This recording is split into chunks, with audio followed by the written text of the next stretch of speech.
నమస్కారం. 91వ రోజుకి స్వాగతం, సుస్వాగతం.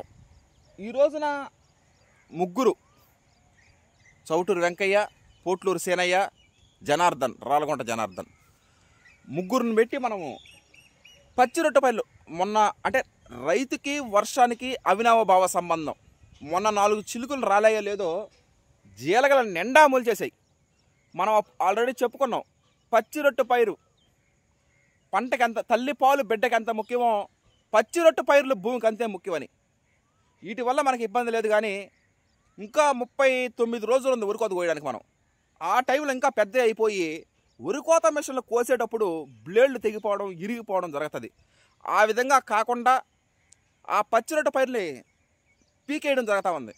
అదేం మంచిదే, కానీ ఉరికోత కోసేటప్పుడు మిషన్ల బ్లేడ్లు, ఉరికోత మిషన్ల బ్లేడ్లు ఇరిగిపోవడం, దెబ్బతినడం జరుగుతూ ఉంటుంది. కాబట్టి మిషన్కి అంతరాయం కలిగిస్తుంది. కాబట్టి వాటిల్ని పీకేయడం జరుగుతూ ఉంది ఈరోజు ప్రక్రియ అదే.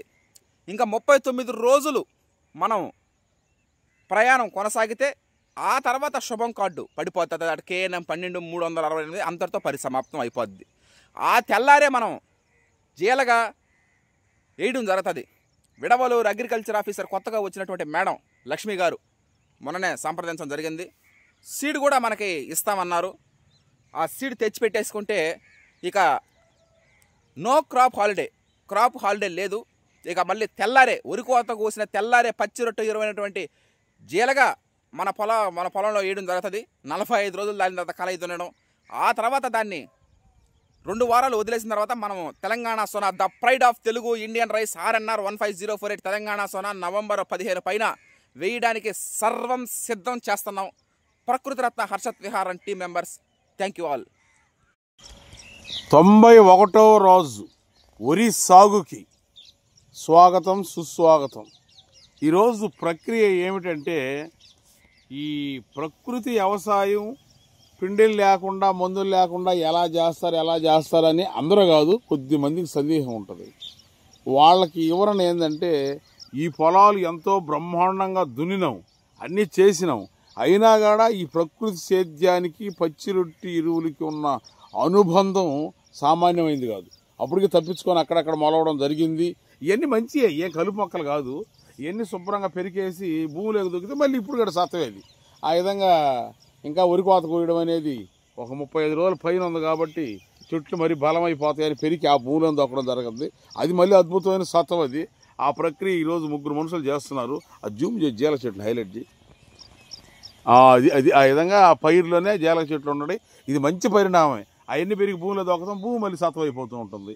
ఈ విధంగా దాని దాకట్టుగా మళ్ళీ పశువులు మాగినిరువు ఇన్ని సంరక్షణలు చేస్తే ఆ ప్రకృతి వ్యవసాయంలో ఆ పంటలు అనేవి రాబోవడం జరుగుతుంది.